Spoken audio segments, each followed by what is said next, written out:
seek knowledge from the cradle to the grave.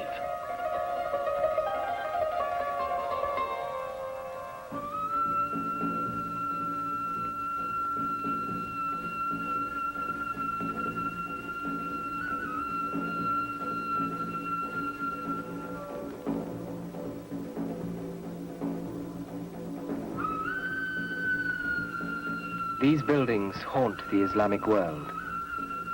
They once hummed with the activity of students. Such a building was a madrasa, the forerunner of our present universities.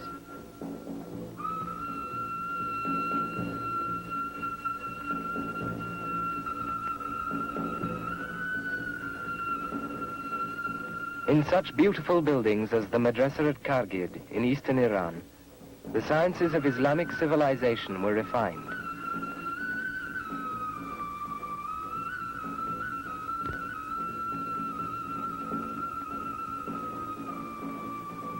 God did not distribute to his servants anything more to be esteemed than intelligence.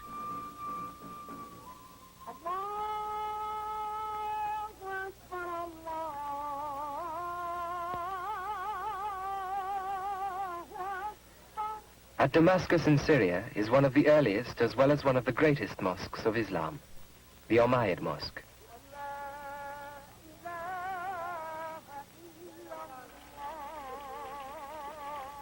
It is not a madrasa, but like all important mosques, it is a teaching center.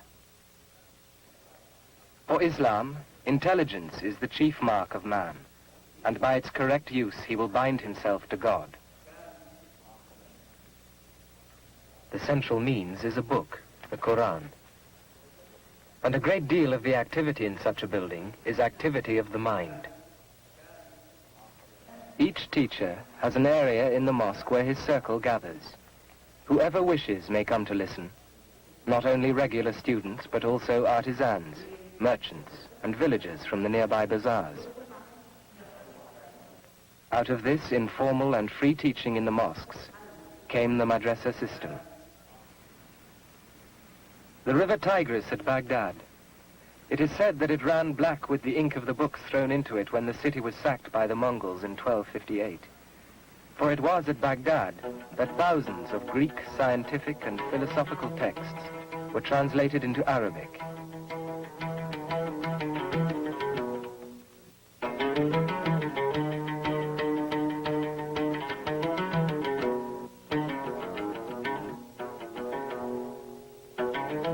Of the many great schools which Baghdad possessed at the time of the sack, one has survived, the famous madrasa known as the Mustansiriya.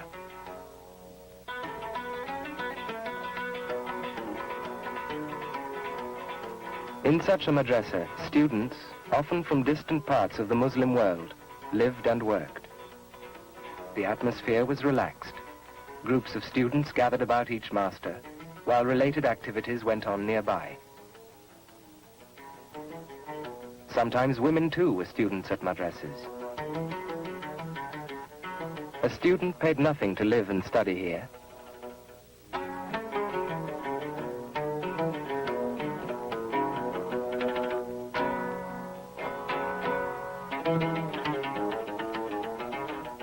Most of the teaching was oral, with a bond of personal devotion between student and teacher.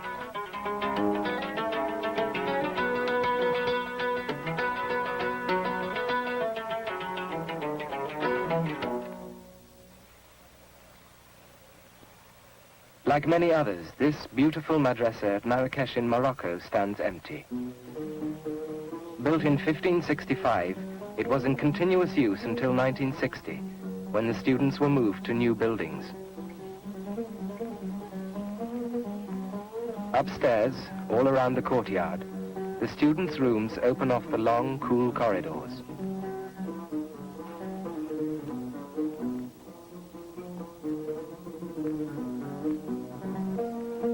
Usually there would be 2 or 3 students to a room. A built-in ladder leads to a sleeping space above.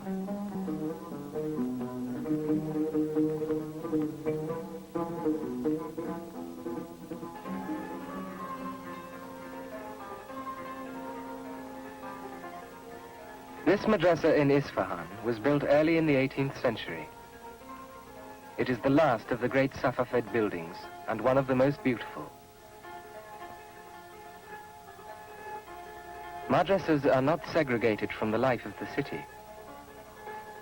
They are built in the very heart of it, a place of tranquility in the midst of the activities which disperse the soul of man.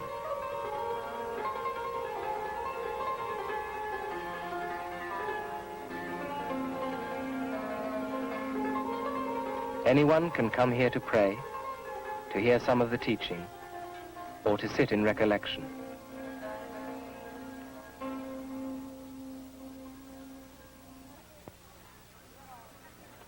From the madrasa system, there developed what are probably the oldest universities in the world. Al-Azhar in Cairo is over 1,000 years old. It is one of the greatest centers of learning and devotion in the Islamic world. Its graduates are the teachers, scientists, and businessmen of the Islamic world, as well as its religious leaders.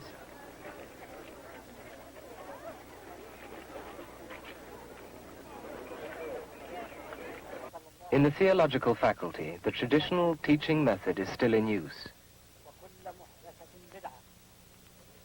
The early universities of Europe may have based their system upon Islamic institutions such as Al-Azhar, which are about 2 centuries older. The present-day term chair of a faculty reflects the procedure which is still in use at Al-Azhar. Each professor sits on a chair, with his students ringed about him on the floor.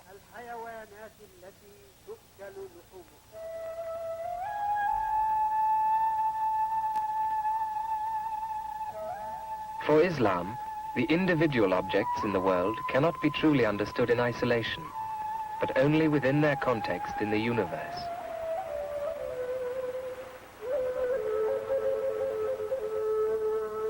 Each is an appearance, a sign, part of a system greater than itself.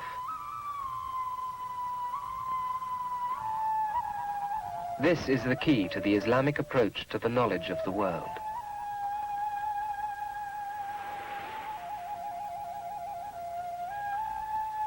Know the world is a mirror from head to foot. In every atom are 100 blazing suns.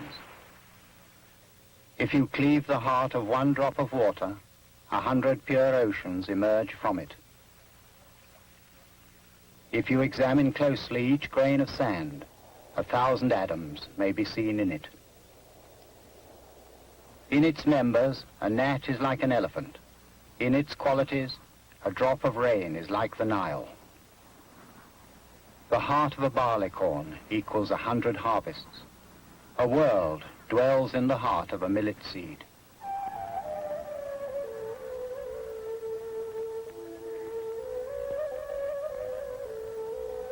To consider something for itself alone, as if it were isolated from everything else, is a fundamental error, and can only lead to false knowledge.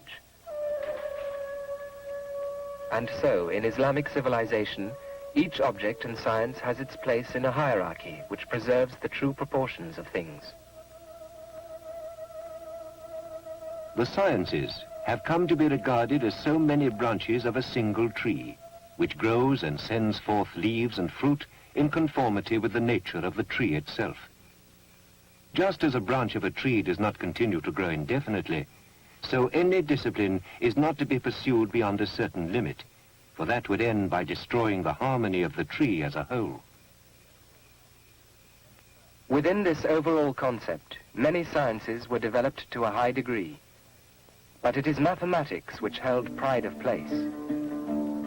Just as the abstract nature of Islamic art reflects the principles which underlie existence, rather than the appearance of things, so mathematics expresses perfectly the way in which unity underlies the apparent diversity of the world.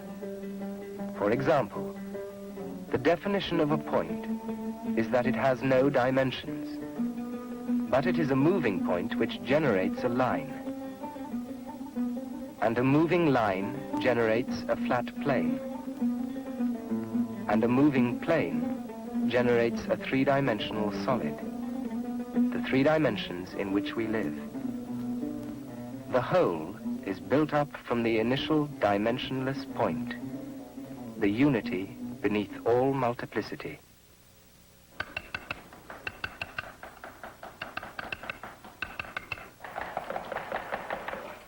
Astronomy was another science of great importance to the world of Islam. Here in Isfahan is a unique survival, one of the last astrolabe makers' workshops in the world.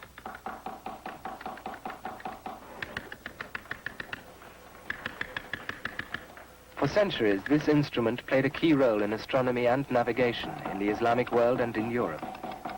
No sailor would set out on more than the shortest voyage without one.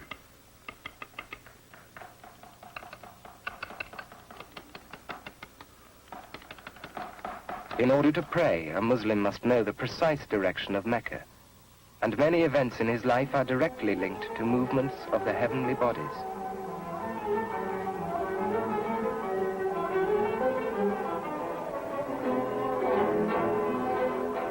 The observatory originated in Islam.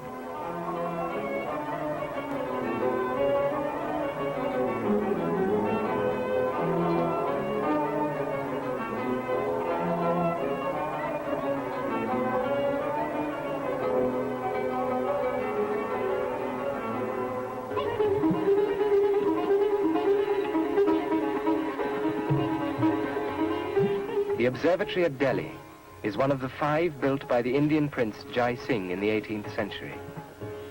Although Jai Singh was a Hindu, his observatories were modeled on the Islamic pattern. They are the best examples we have of what the great Islamic observatories of the past were like.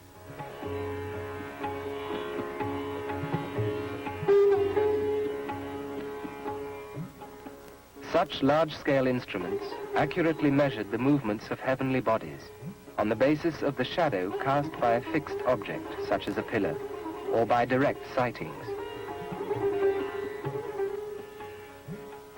A frequent method was to use threads carefully suspended across an instrument such as this exact model of the heavenly sphere, so that their shadows gave direct readings.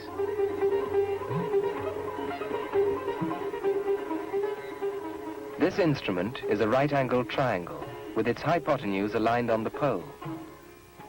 On either side are arcs of circles described in the plane of the equator, and measurements are made from the shadow cast onto them by the hypotenuse.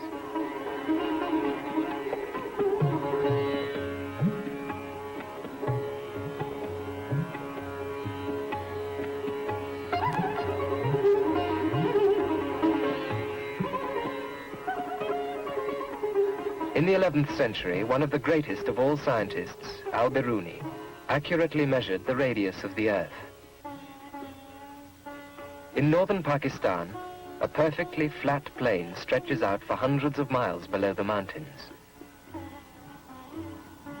It was an ideal site, and the measurement Al-Biruni made was less than 0.2% different from that of the present day. When in the country of India, I found a mountain adjacent to a flat plain. I first found its height above sea level. I then imagined the sight line passing on its peak and connecting with the horizon. I found through my instrument that the dip of the horizon was 34 minutes. Once he had this angle, by using his knowledge of trigonometry, and then subtracting the height of the mountain, Al-Biruni was able to calculate the radius of the Earth and its circumference. Muslim maps were the most accurate of their time. When viewed from the accustomed Western angle, this 12th century map showing Europe and the Middle East clearly indicates the source of the Nile in the Great Lakes of East Africa.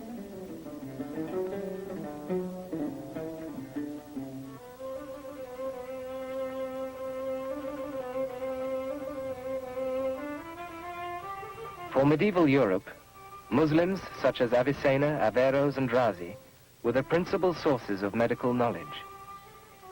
Muslims call their tradition of medicine Yunani, Ionian, and it is the direct continuation of the Greek tradition.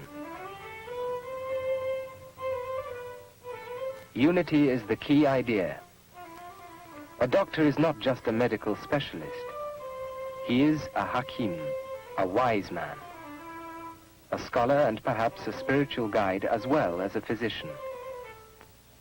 He must always be aware of his patient as a whole, soul as well as body, and not try to treat the disease in isolation. इजाबत का क्या हाल रहता है? कब्ज रहता है कि इंसान बहुत सख्त। जुबान दिखाइएगा जरा, ऐनक हटाएं। इसमें आँखों के अंदर भी बड़ा भारीपन और बहुत ये कुछ मालूम होता है कि ये खराश। An illness is thought of not as the entry into the system of a foreign element, such as a germ, which must be killed, but as a loss of natural harmony. The aim of the Hakim is to restore this harmony, and to do so it is to the natural world that he turns, and particularly to the world of plants and herbs. In every traditional Islamic city, an area of the bazaar will be found in which the herbalists have their shops. They are the pharmacists of the Islamic world.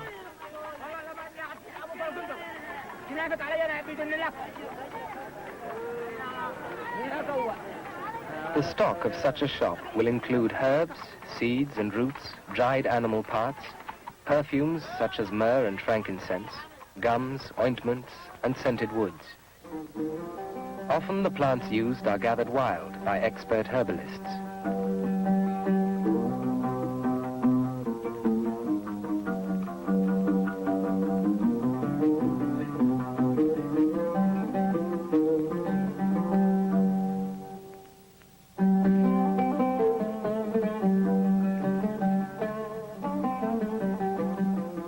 This 14th century manuscript is of the key work in medieval medicine, the Canon, which Avicenna wrote in the 11th century.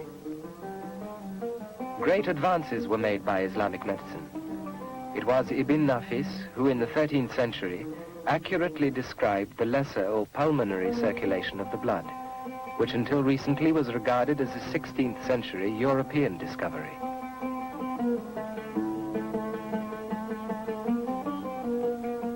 Optics and eye disease were other areas in which basic work was done. Words such as cornea, cataract, and retina are of Arabic origin.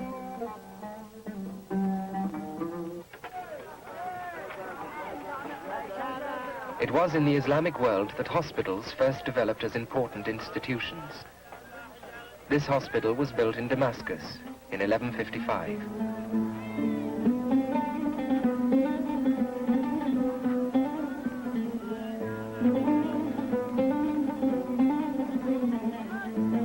The beauty of the detail reflects the importance of medicine.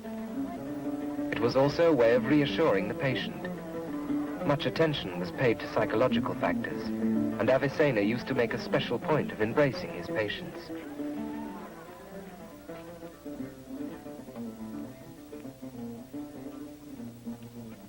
Another early hospital in Damascus, built in the 13th century.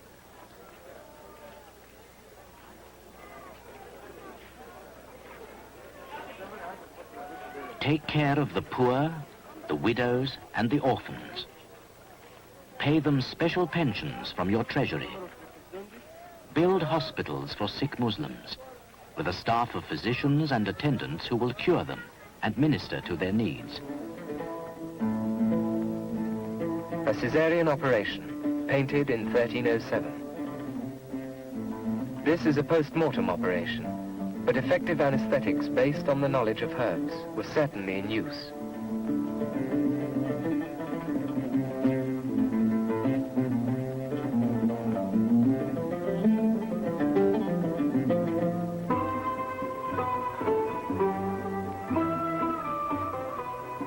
Edirne in Turkey was the capital of the Ottoman Empire before the capture of Istanbul. Here in the 15th century, a comprehensive medical center was built, which was far in advance of anything in Europe.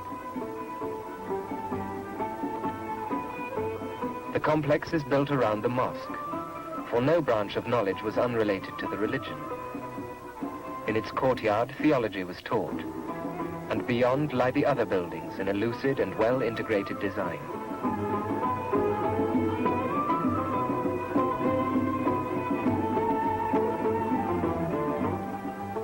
The mosque is flanked by two groups of buildings.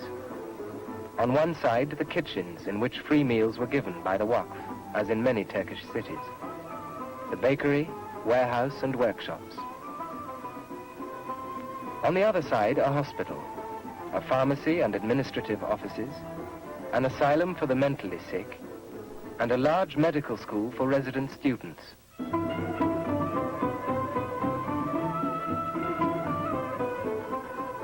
The hospital lies beneath a large central dome. The building is octagonal. 5 niches opening off the central area are used for consultation. Between the niches are 6 closed hospital wards, where serious cases or those which might be infectious could be treated. It was from Turkey that in the 18th century, vaccination against smallpox was introduced to Europe.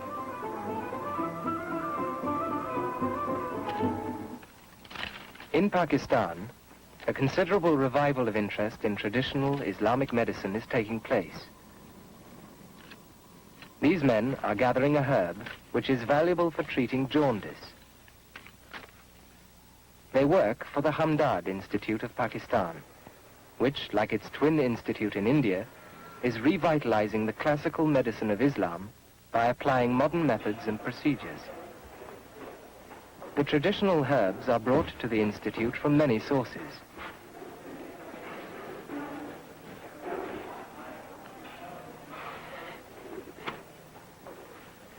These are the cocoons of silkworms. Silk, like paper, is one of the many things that was brought from China to the West by Muslims. The cocoons are regarded as a valuable treatment for heart trouble.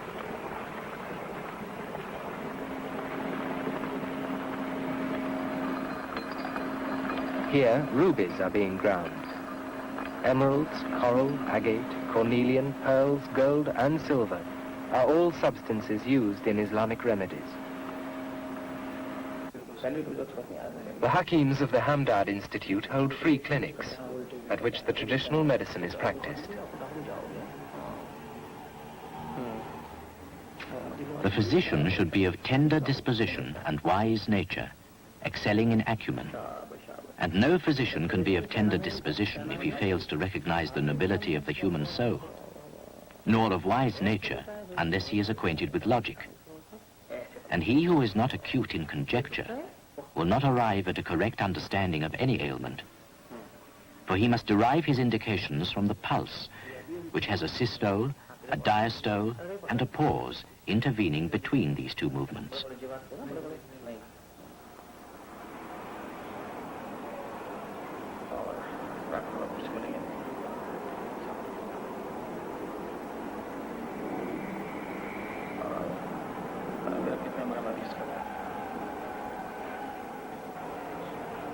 About the year 1000, Avicenna described the information that can be obtained from the pulse. In our opinion, the features of the pulse are 10. They are: 1, quality of diastole, to be estimated in terms of length, breadth, and thickness. 2, quality of the impact transmitted to the observer's finger. 3, duration of each movement. 4, consistency of the artery. 5, emptiness or fullness of the vessel between beats. 6, feel, hot or cold. 7, duration of the pauses. 8, equality of force in successive beats. 9, regularity or its opposite. 10, what may be termed the musical character, meter, rhythm, harmony, measure, accent. The musical character of the pulse must always be considered. Islamic civilization brought medicine and many other fields of knowledge to an advanced development. But it never lost its sense of proportion, never lost sight of the nature of man and the ultimate objectives of his existence. Writing in the 13th century, the great author and mystic Jalaluddin Rumi compared the world to a vast sea in which we have somehow to find the pearl of meaning. One person comes to the sea and sees nothing but salt water, whales, and fish. He asks, "Where is the jewel?" Perhaps there is none. But when can the pearl be found just by looking at the sea? If that person takes out 100,000 pails of water from the sea, he will not find the pearl. One needs a deep-sea diver to discover the pearl, and then not just any diver at all, but one who is clever and fortunate. These arts and sciences are like taking out the water of the sea in pails. The way of finding the pearl is something else.